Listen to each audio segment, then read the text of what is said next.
guys, this is Chapter 3, Linear Functions, Lesson 3.5, Arithmetic Sequences as Linear Functions.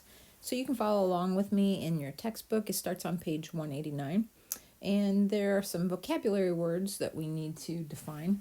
The first is sequence. A sequence is just a set of numbers in a specific order. So it could be 1, 2, 3, 4, 5, or it could be 2, 4, 6, 8, or any basic set of numbers. There's usually something called the terms of the sequence, and that just is why did we list those numbers, what's going on. So one particular kind of sequence is an arithmetic sequence, and arithmetic sequence is really simple. It just means that we're going to add something, arithmetic, add. I always remember that the A for arithmetic and A for add.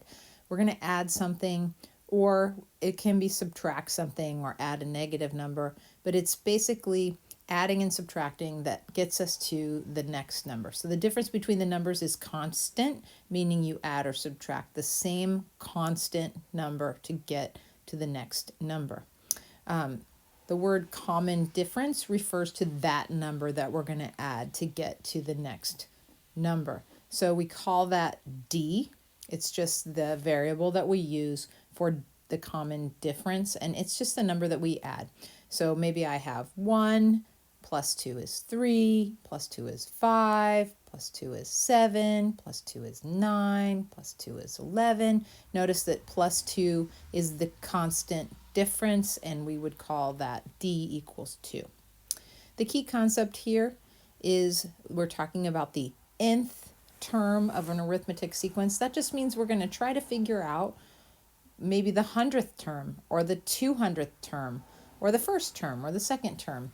Nth just talks about which one. So in this idea, we have x's, which are the first, the second, the third, the fourth, the fifth, the sixth. So it's 1, 2, 3, 4, 5. Those are the n numbers. And then the y number is what is that actual number. All right. If I'm talking about a common difference, we're going to call that D. And in the particular example I'm going to give you, the common difference is going to be 3. So when I have a first term, that's going to be the first number that gets listed when we list our sequence. We're going to call that a sub 1. That little 1 down below is just sub 1. It just means that particular A. And in terms of a sub 1, the first term, and D, the common difference, the first term is just a sub 1. We haven't done anything yet, right? And we're going to say that our first term is 8. Okay, our second term is going to be referred to as a sub 2.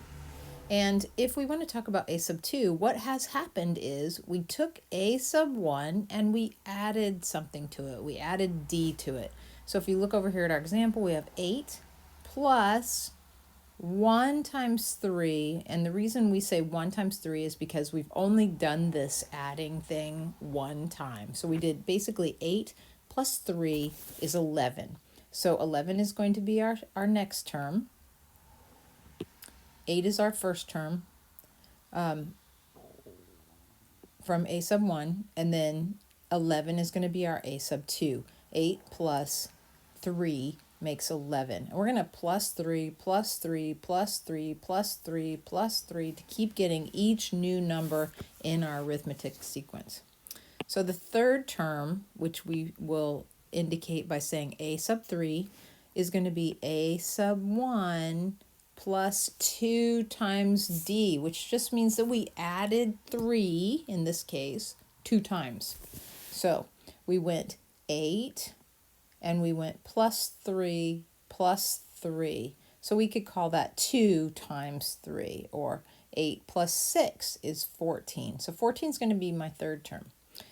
For my fourth term, I'm going to call that a sub 4, and that is actually a sub 1 plus 3 times D, because we went plus 3, plus 3, plus 3. Okay, so we have 8 plus 3 times 3, which is 9, to get 17 for a fourth term.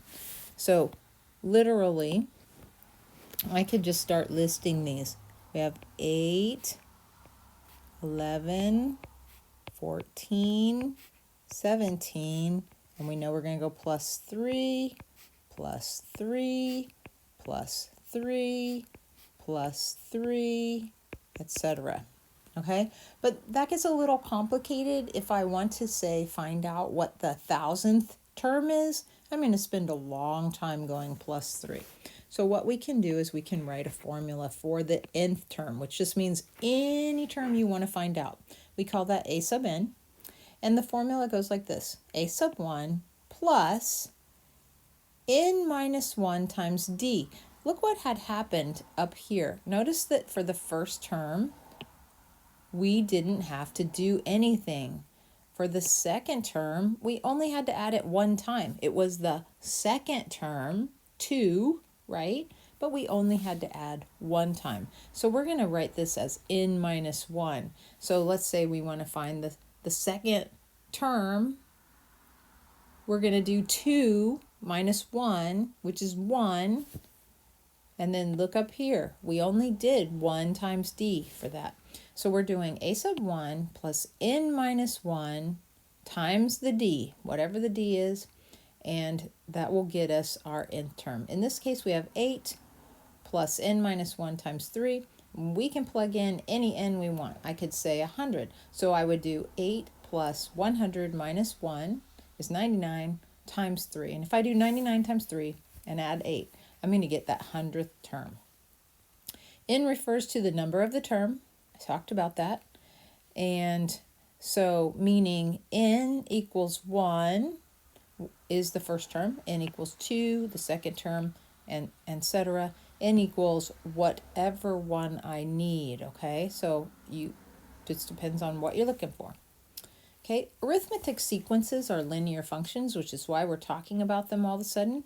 They make lines on graphs because they go up by a constant number every time you move over one interval. It's going to go up, in this case of our last one, 3. So the slope of this would be 3. N is our independent variable. It is what we usually call x. A sub n is our dependent variable. It's what we usually call y. D is our slope, or something we often call m, or recently we called it k when we talked about direct variations. And we can make this whole formula into a function. The f of n equals n minus 1 times d plus a sub 1. So we're going to take the number of the term we want, subtract 1, times it by the constant difference, and add that to the first term to get what our output here. Okay, domain always talks about what can x be. In this case, it's what can n be. So in this case, we're going to have 1, 2, 3, 4, 5, ... for all of these, because we have first term, second term, third term, fourth term, fifth term, etc. Range always talks about y. What can y be? In this case, it talks about a sub n, and the actual sequence of numbers that we generate is going to be our range. So in the case of this example up here, 8, 11, 14, 17, 20, 23, 26, 29, that was our range. That was our output, or our f of n. All right, so let's look at what kind of problems we need to be able to do. I'm going to turn to page 193. So if I look at example 1, it says determine whether each sequence is an arithmetic sequence, right? Yes or no. So number 1, I have 18, 16, 15, 13. And what I like to do is just start somewhere and go 13 minus 15 is negative 2. 15 minus 16 is negative 1. 16 minus 18 is negative 2. So this is not, there is no D, there's no common difference. So this is not an arithmetic sequence. Okay, number 2 goes 4, 9, 14, 19, ... So I like to start at 19. 19 minus 14 is 5. 14 minus 9 is 5. And 9 minus 4 is 5. Yes, this is an arithmetic sequence, and D equals 5. Number 3. Let's find the next terms. We have 12, 9, 6, 3, dot, dot, dot. And again, we want to know what our common difference is. So 3 minus 6 is negative 3. 6 minus 9 is negative 3. And 9 minus 12 is negative 3. And so every time I move to the next term, I am adding a negative 3. This is an arithmetic sequence where D is negative 3. And I can just keep going. Okay, so 3 plus negative 3 is 0. And 0 plus negative 3 is negative 3. And negative 3 plus negative 3 is negative 6. And negative 6 plus negative 3 is negative 9. And you get the point. Okay, number 5 says, write an equation for the nth term. So I have 15, 13, 11, 9, and I need to find out what D is. So 9 minus 11 is negative 2. 11 minus 13 is negative 2. 13 minus 15 is negative 2. By the way, I always go backwards because it gives me the right D. And I don't have to figure out whether to add or subtract or whatever. So here's my formula. We want to write it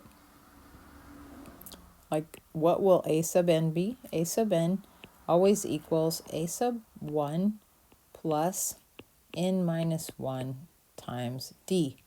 I may have written that backwards from the notes. Make sure you write these things in the notes. It is really a pain to try to go digging for this when you need it. So put it in your math notebook, have it handy. You'll run into these problems. So I want to know how to find any A sub n. I know my A sub 1 was 15. And then, of course, n could be anything I want it to be. So I'll leave that as a variable. And D was negative 2. So that's actually a formula. If I wanted to make this a little prettier, I could, and a lot of times you're actually kind of required, but I want to show you that it actually looks much more familiar if we do this. Let me simplify it a little bit.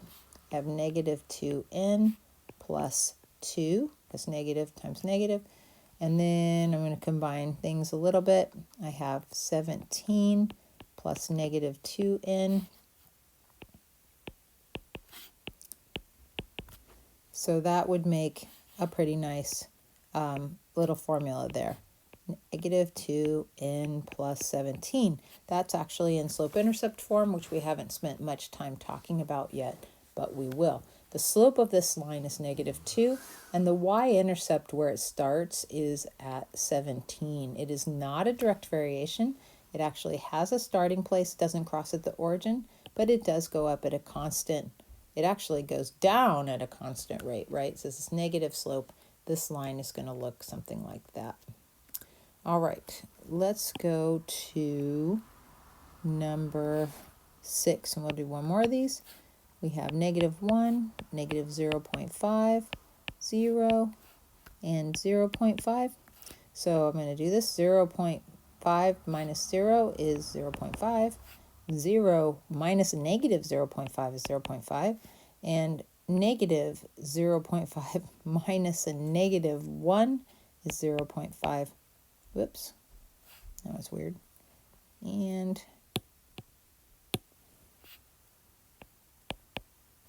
we have a constant thing that we're adding. That will be our D. So I'm going to go A sub n equals A sub 1, which was negative 1 is the first one, plus n minus 1 times my constant difference, which was 0.5. I can tidy this up. Negative 1 plus 0.5 n minus 0.5.